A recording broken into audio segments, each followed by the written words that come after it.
Students, اب ہم دیکھتے ہیں نظام معاشرت کی بنیادیں مطلب بیسکس، یعنی نظام معاشرت کی بیسکس کیا ہیں۔ عمومی طور پر تو اسلام ایک ایسے معاشرے کا طالب ہوتا ہے جو ہمہ گیر، مصنوعی اختلافات سے پاک، نسل و رنگ، وطن اور زبان کی حد بندیوں سے اور جغرافیائی سرحدوں سے پرے ہو، مساوات، اجتماعی عدل و انصاف اور ایک ہمہ گیر برادری کی بنیاد پر قائم ہو، اور ایک فکری، اخلاقی اور اصولی معاشرہ ہو جس کے افراد باہم ہمدردی، انسانیت اور موافقت کا رشتہ قائم کرتے ہوئے آپس میں رہ سکیں۔ ان تمام چیزوں کو واضح کرنے کے لیے اس کی جو بنیادیں بیسکس بتائی ہیں وہ کچھ اس طرح سے ہیں جو اس میں ہم انکلوڈ کر سکتے ہیں، جیسے کہ مساوات، اخوت، اتفاق، انصاف، جان و مال کی حرمت، مذہبی آزادی، غلام کی ممانعت، ذمہ داری، تکریم انسانیت۔ یہ تمام چیزیں اسٹوڈنٹس معاشرت کی بنیاد میں ہم ایڈ کر سکتے ہیں۔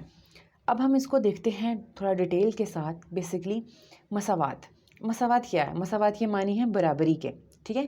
قرآن مجید میں سورہ حجرات میں اللہ تعالیٰ ارشاد فرماتے ہیں، اے لوگو، ہم نے تم کو ایک مرد اور ایک عورت سے پیدا کیا اور تمہاری شاخیں اور قبیلے بنائے تاکہ تم ایک دوسرے کو پہچانو، لیکن اللہ کے نزدیک سب سے معزز وہ ہے جو سب سے زیادہ متقی ہے اور اللہ کو جاننے والا خبردار ہے۔ اسی طرح سے نبی کریم نے خطبہ حجۃ الوداع میں ارشاد فرمایا تھا کہ لوگوں، بے شک تمہارا باپ ایک ہے، ہاں عربی کو اجمی کو عربی پر، سرخ کو سیاہ پر اور سیاہ کو سرخ پر کوئی فضیلت نہیں مگر تقوی کے سبب ہے، یعنی جس نے تقوی اختیار کیا اس کے سبب اس کو فضیلت ہے۔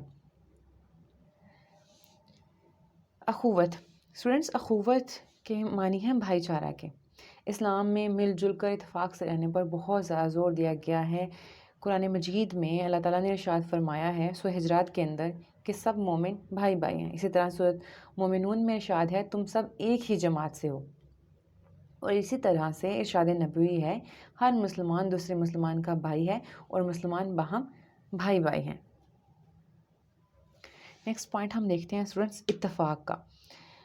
ارشاد باری تعالیٰ ہے سورہ عمران میں اللہ تعالیٰ نے ارشاد فرمایا ہے کہ سب کے سب اللہ کی رسی کو مضبوطی سے پکڑو اور تفرقہ نہ کرو، اور اسی طرح آگے ہے اور ان لوگوں کی طرح نہ ہو جاؤ جنہوں نے تفرقہ کیا اور اختلاف کیا، اس کے بعد ان کے پاس کھلی دلیلیں آ چکی۔ اور اسی طرح سے حدیث ملتی ہے، ارشاد نبوی ہے ایک مومن دوسرے مومن کے لیے ایسا ہی ہے جیسا کہ ایک عمارت۔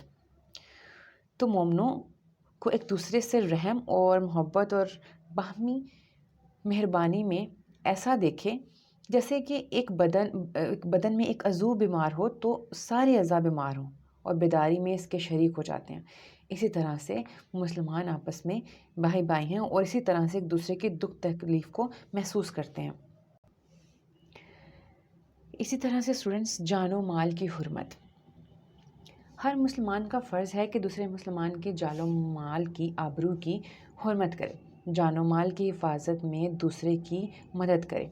ارشاد الہی ہے بنی اسرائیل میں اللہ تعالیٰ ارشاد فرماتے ہیں اور اس جان کو قتل نہ کرو جسے اللہ نے حرام ٹھہرایا ہے سوائے اس کے کہ انصاف چاہو۔ اسی طرح سے نبی کریم صلی اللہ علیہ وسلم نے خطبہ حجۃ الوداع میں فرمایا تمہارے مال اور تمہاری جانیں اور تمہاری آبروئیں ویسی ہی حرمت رکھتی ہیں جیسے آج کے دن کی حرمت۔ اور اسی طرح سے اگر ہم مذہبی آزادی کے بارے میں بات کریں تو سورہ بقرہ میں اللہ تعالیٰ نے ارشاد فرمایا ہے متقی وہ لوگ ہیں کہ جو ہم نے ان کو دیا اس میں سے اللہ کی راہ میں خرچ کرتے ہیں۔ اور غلام کی ممانعت کے بارے میں نبی کریم صلی اللہ علیہ وسلم نے خطبہ حجۃ الوداع میں بات کی ہے، بہت برے وہ لوگ ہیں جو آدمیوں کو فروخت کرتے ہیں۔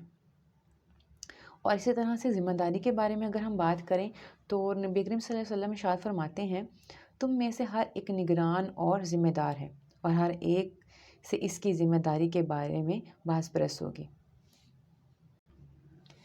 تو اسٹوڈنٹس، ہم تکریم انسانیت کی بات کریں تو اللہ تعالیٰ نے ہر انسان کو قابل احترام بنایا، اسی وجہ سے اسلامی معاشرے میں ہر انسان کا احترام ضروری ہے۔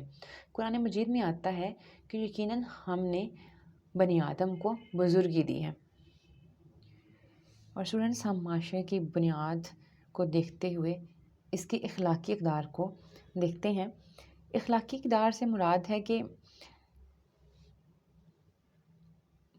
انسان اخلاقی اقدار کو اپنا کر مسلمان اپنے کردار کی تعمیر کرتا ہے، اور یہی اس کی بیسکس ہوتی ہے۔ جو دنیا کی تہذیب ایسی شخصیت اور ایسا کردار پیدا نہیں کر سکتی جو اسلام کی اخلاقی حسنہ پیدا کر سکتے ہیں۔ اسی وجہ سے اللہ تعالیٰ نے بھی دین اسلام کو پسند فرمایا ہے اور اس کے بارے میں واضح کیا ہے کہ قیامت کے روز اللہ تعالیٰ دین اسلام کو پسند فرمائیں گے، باقی ادیان کی تردید کر دی۔ اسلام کے کچھ جو اصول ہیں اس میں آپ دیکھ لیں کہ 2 طرح سے اس کے بازو ہیں۔ دایاں بازو اگر آپ دیکھیں تو آپ کے اخلاق حسنہ کا ہے، جس میں آپ کے اچھے اخلاق آ جاتے ہیں اور جس کا اللہ تعالیٰ نے بھی حکم دیا ہے، اسلام ہمیں حکم دیتا ہے، جس میں تقویٰ، صدق، سخاوت، عفت، دیانتداری، رحم، عدل، احسان، ایفائے عہد وغیرہ، یہ تمام آپ کے دائیں بازو ہیں، یعنی آپ کے اخلاق حسنہ ہیں، اچھے اخلاق ہیں۔ اور اسی طرح سے اس کا دوسرا بازو جو کہ بایاں بازو یعنی رذائل اخلاق کا ہے، جس میں اخلاق و اقدار کو نقصان پہنچایا جاتا ہے۔ اس سے بچنے کا بھی اسلام نے مسلمانوں کو حکم دیا ہے۔ اس میں کون کون سی چیزیں آ جاتی ہیں؟ اس میں تکبر، غرور، غیبت، منافقت، خوشامد، حرص، رشوت وغیرہ شامل ہوتے ہیں۔ ان دونوں بازوؤں کو امر نہیں کہتے ہیں۔ ان دونوں کے اشتراک سے فرد کی شخصیت اور اس کا کردار بنتا ہے۔ دنیا کے تمام معاشروں میں اسلام کے سوا کوئی ایسی ثقافت نہیں جہاں اخلاقی حسنہ پر اتنی سختی سے عمل کرایا گیا ہو۔